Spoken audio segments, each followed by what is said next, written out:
सरकारच्या जे हॉस्पिटल्स आहेत त्याच्या गटाच्या म्हणजे चतुर्थ श्रेणीचे कर्मचारी आहेत आमचे त्यांच्या विविध मागण्यांसाठी या ठिकाणी एक दिवसीय धरणे आंदोलन आणि या आंदोलनामध्ये कामगार वर्गातून मोठा झालेला व्यक्ती आमदार अण्णासाहेब पाटील महाराष्ट्र कामगार युनियन या संघटनेचा पदाधिकारी गेल्या 37 वर्षात आणि आपल्या सगळ्यांच्या आशीर्वादाने आमदार त्या पदावर आहे. पण आमचं कर्तव्य आहे की ज्या ठिकाणी कामगारांचा अन्याय होईल त्या ठिकाणी जाऊन त्या कामगारांच्या आंदोलनामध्ये देण्याचा प्रयत्न प्रामुख्याने केला.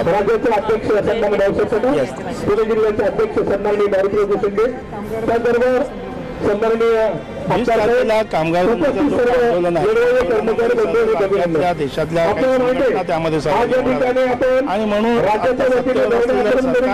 सरकारने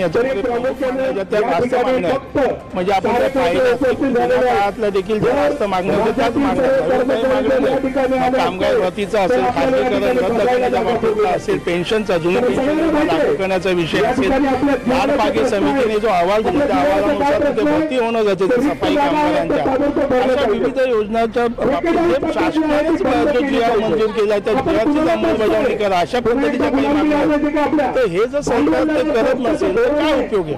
आणि म्हणून हे सरकार आम्ही गेल्या अनेक वर्षापासून पाहतोय म्हणजे आताच्या 4-5 महिन्यामध्ये आम्ही पाहतो ही सभागृह कामकाज चालू असताना मी पाहतो की सरकार हे मालकदारी आणि हे मालकदारीने सरकार यांना कामगारांच्या शेतकऱ्यांची कुठल्या पद्धतीची जाणीव नाही. कामगारांनी किती आंदोलन करावे, शेतकऱ्यांनी किती आंदोलन करावे त्यांना काही फरक पडत नाही. गेंड्याच्या काठीमध्ये सरकार आहे जागेवर त्यामुळे राज्यभर आंदोलन महत्वाचं आहे की लाडक्या बहिणींना देखील प्रयत्न केला.